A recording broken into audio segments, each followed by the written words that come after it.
Well, glad you could join us again for another Physical Therapy and Balance Center's Facebook Live presentation. I hope everyone's doing well. Hope you're cutting back on your snacks and getting more active and leaving those right and left-handed snacks in the pantry. Today, I'll be presenting, so I'm Frank Romney, and Josh Elsey is on the background on the IT work. So we'll be discussing elbow, wrist, and hand pain and dysfunction today. Before we get going on that, just one thing that's important to know, that there's a lot of things that we can do to help with these problems with these particular joints and areas, but there's also a lot of things that you can do to improve the condition or limit the progression or keep from making it worse. So we're going to present both sides of that today. So there are different diagnoses: the famous tennis elbow or lateral epicondylitis.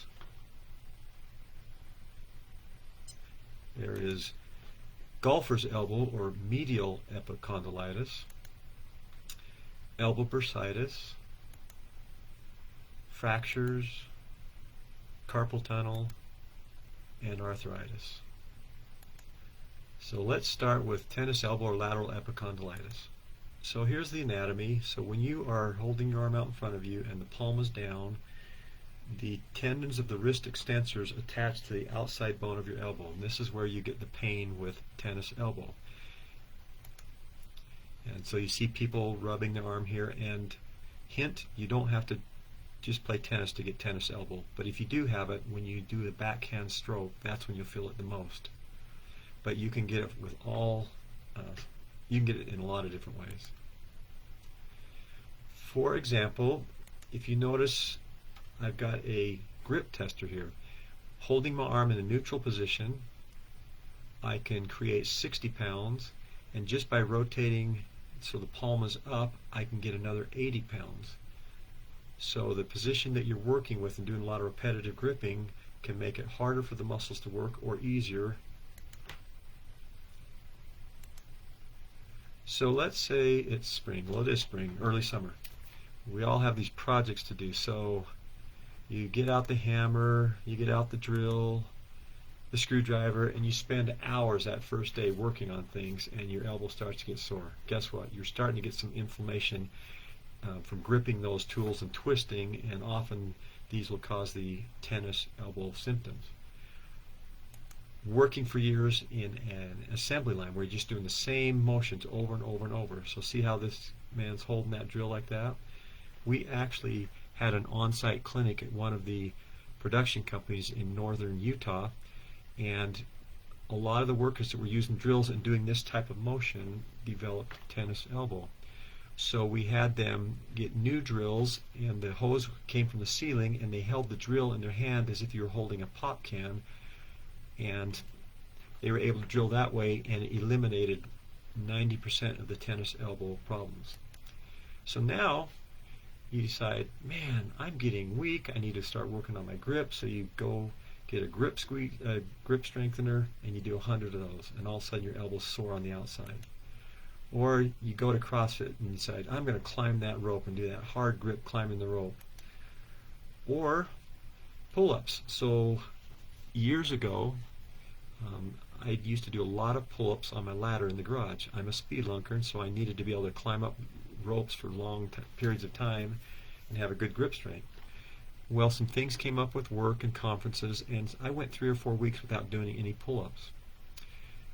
Then I decided it was time to get back to it, and I went ahead and did my 20 or 30 repetitions, a couple sets of those, and within a week I had bilateral tennis elbow. You think, well, not that big a deal, except I'm a physical therapist, so I'm always gripping, twisting, and so it took me a while to get over it. So adding new gripping activities you haven't been doing and doing it for hours at a time or vigorously can cause this problem. Golfer's elbow is similar, except it's on the inside of your elbow. So if your forearm's out in front of you and your palm's up, the inside elbow, that bone there, that's where you get the same kind of wear and tear, and this is the wrist flexors and also the muscles that turn the palm over. like dribbling, like when you are dribbling the basketball illegally, and you get the pain on the inside elbow there. So here's an interesting observation, things we found over the years. So in this case, the left-hand side of your screen, see where the arrow is pointing? When you grip something or lift something with a palm down position, you really work these muscles. So if you have tennis elbow and you're grabbing groceries out of a sack or things out of a box, palm down, you're going to be irritating this problem. But if you had golfer's elbow, this would actually take stress off of it. So with golfer's elbow or medial epicondyltis, you'd want to lift the palm down grip. Now on this side, lifting with a palm up grip takes the stress off of the lateral bones there and the tennis elbow. So when we have people with tennis elbow, we have them lift with a palm up grip, but that irritates the golfer's elbow, so this was not, they would want to lift with a palm down. So palm down, gripping and lifting hurts tennis elbow, palm up hurts golfer's elbow. Just something you can do, a change you can make. If you got soreness on any of those points, just review this and just start lifting that way, and that should help you. Okay, so things that you can do at home. This was my favorite, friction massage. So your elbows against your torso, and you just point your fingers right into the elbow, and you just go back and forth vigorously for about 30 seconds. And make sure you go over the bony part too, and you'll be sore. Then for 30 seconds, you rub ice around it. And you do those about 3 or 4 times in one sitting. I usually would have people do it at night, and it'll be much less sore when you finish. These are some stretches that you can do. Again, for golfer's elbow, palms forward, tennis elbow, palms turn back, tennis elbow, golfer's elbow. You can also use wraps. I found some people these work on putting a little pressure over that tendon to distribute the forces over a larger area. Some people they help, a lot of people they don't. That's just something you can try if you want. There's lots of strength exercises you can do, and they're great, but if you do them incorrectly or you start with too much weight, you're actually going to make the problem worse, and that's not good. So physical therapy is a natural solution to this problem. We can do soft tissue stretching and mobilization. We do A-stim, using these tools to break down the scar tissue and stimulate regeneration of good quality tissue instead of that garbagey tissue just continuing on forever. In fact, tendinitis starts off as tendinitis, which is inflammation of the tissue, and after you've had it for a while, it's called tendinosis, which is a degenerative quality of tissue. We also do mobilization and manual therapy techniques to make sure the joints and capsules are working and stretched out good. So physical therapy is great for this problem. Okay, elbow or Olecranon bursitis. So on the bottom of your elbow, you've got the tissue and tendons hooking into it, and you've got this bag of fluid over the bone to kind of protect it. Problem is, it's a sealed bag of fluid, and when it gets inflamed, it expands. And so it looks like this. And sometimes it's really tender, sometimes it's just big and obnoxious looking. I remember watching BYU football, and even though I'm a U of U football fan, and Lavelle Edwards would stand there and fold his arms, and it looked like he had a big bursitis on his elbow one time.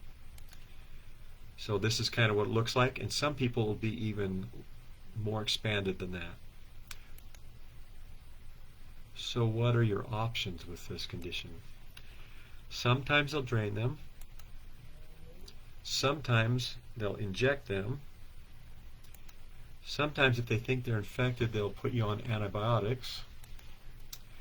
But a cushioned elbow sleeve is something I recommend. So you can go online, and it's just a sleeve, and it's got a nice pad there, which can take some of the pressure off that bursa, especially like when you're sleeping at night and your elbows laying on the mattress, or if you're working a desk job or construction where your arms are going to be leaning on that area, it can help that. But the best thing is just try and avoid leaning on or resting on your elbows, because you're just smashing that bursa against the bone, which inflames it more, which makes it expand more, and the problem just continues to go.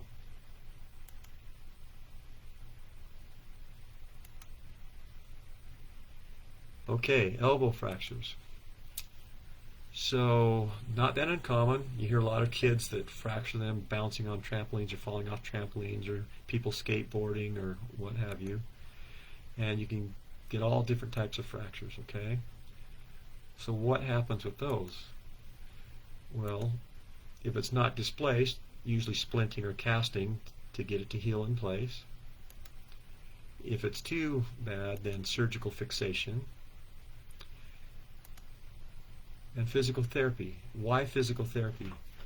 I think of all the joints in the bodies, the elbow, when there's fractures in that or real trauma to it, they seem to be the worst for regaining range of motion and function.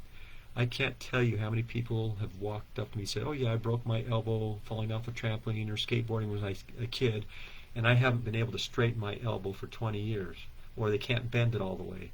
So this is one where physical therapy can really help, stretching and mobilizing and getting that full mobility so you have full function.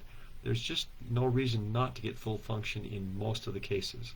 But if you don't come and see us, then enjoy your stiff arm. Okay, carpal tunnel.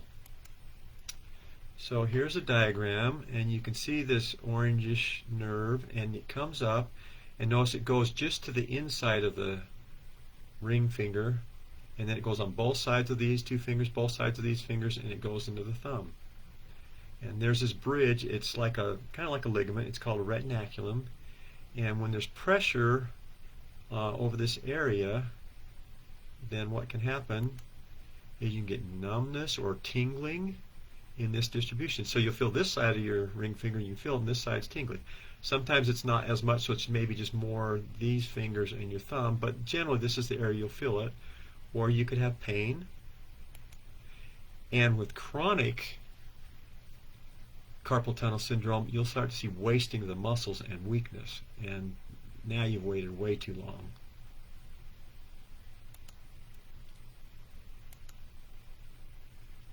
Treatment options. If you've waited too long, or the pain's too much, or it's not getting better with conservative measures, then surgery. They'd release that and make room in there. And think of it kind of like the floor of a stream. All these rocks kind of in a bow like this, and then there's a bridge going over it, and then the nerve and tendons, everything are running through that. And when the water's high, everything gets jammed up against that bridge. So there's just a lot of compression there, and often it's the position you use your hands. So typing with your hands bent, sleeping with your your wrist flexed and underneath the pillow, driving, hands up on the top of the steering wheel, are all positions that actually compress that area and can cause a tingling. So if it's too bad, you need to get surgery, but they have pretty good outcomes. Prior to that, we usually have you try a wrist cock-up splint. So many people will put these on and wear them at night so they can't bend their wrist, and it keeps it in a neutral position, allowing the nerve to rest and calm down so they don't wake up with numb or tingling or painful hands and wrists. Stretches. So this stretch with the palm facing away from you and bending this way actually pulls on the nerve and elongates it so it's narrower, smaller in diameter, so there's more space underneath that retinaculum, that bridge that goes across there. So that's a way when you do that, you'll feel the tingling or numbness stop or the pain stop. And you can do that frequently throughout the day. If you bend it the other way, you're actually going to increase the problem. In physical therapy, we do A-stim, so again, that tool-assisted technique where we break down any fibrous scar tissue, and we can do joint mobilization and make sure everything's moving and there's good mobility and as much space as possible. And again, so if I've got carpal tunnel, I'm doing this type of stretch on the left or the right just throughout the day, just frequently, trying to keep that open, and that will take pressure off the nerve and make things feel better. Okay, and the last thing is arthritis. So there's osteoarthritis. You get the thickened joints and that, the normal wear and tear we all get, but depending on the work you've done or injuries, some people get a lot more enlarged knuckles and some deformities, Or there's rheumatoid arthritis, and this just shows a severe case, and you can see this ulnar drift. So this is the ulnar side of the arm, this is the radial. So what happens is the joints just get eaten away, and instead of a round surface, they become pointed, and so the joints just tip off to the side, and you get this drift to the side. So what can we do about that and these types of things? Well, medications, especially with rheumatoid arthritis. But lots of times the medications have so many bad side effects that it's kind of sad what they do. You know, general anti-inflammatories for osteoarthritis, but again, the side effects can sometimes be difficult and tough on the body. Exercising and moving them in warm water, just moving them, keeping them free, squeezing like a balled up sock, something soft and easy, but nothing real hard or vigorous, just to keep the mobility is good. And joint protection measures. So if you use small utensils, you have to grip tighter, and that's harder on the joints of the fingers. If you have larger utensils, especially these easy grip, rubberized or foam grips, it's really easy, takes less strength, and there's less stress on the joints, and it's much less painful and damaging. There are ergonomic utensils that are made, especially if you got severe rheumatoid arthritis. Here on the left, they've got a strap around the handle, a large round handle, so very little stress on the fingers. Or ergonomically designed utensil handles that are easier to grip. And this is my favorite. So if you look on the right here, look at the twist that's required on those fingers. Now remember that first picture, that rheumatoid arthritis hand? Now imagine if this was a stiff knob to turn. Can you imagine how much force and pain that would cause, and you just keep forcing those fingers off to the side? Now look at this. If you get handles like on your bathroom faucets or doorknobs, now you can use your palm to pull it, and the fingers can just be relaxed. So again, these are all to prevent the condition from getting worse and take stress off and decrease the pain, just make life more comfortable.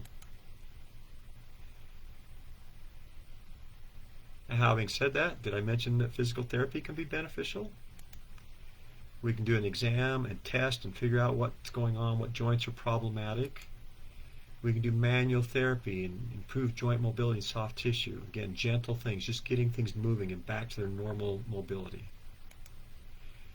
We can prescribe the proper exercises, which is huge, because doing heavy exercise or the wrong exercise, you're going to make the problem worse. And of course, education.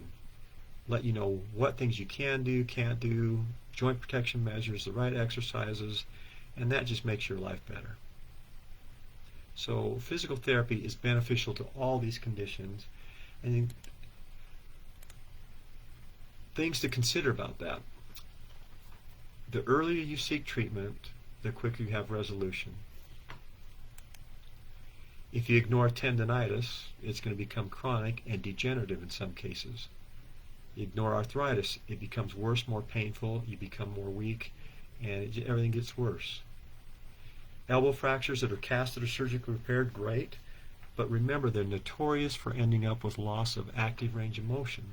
So that's where we can help you. We can help with the soft tissue, the joint mobilization, give you the right exercise so you have a fully functioning elbow instead of ending up with a fracture that's healed or been repaired and an elbow that's only limited with its mobility.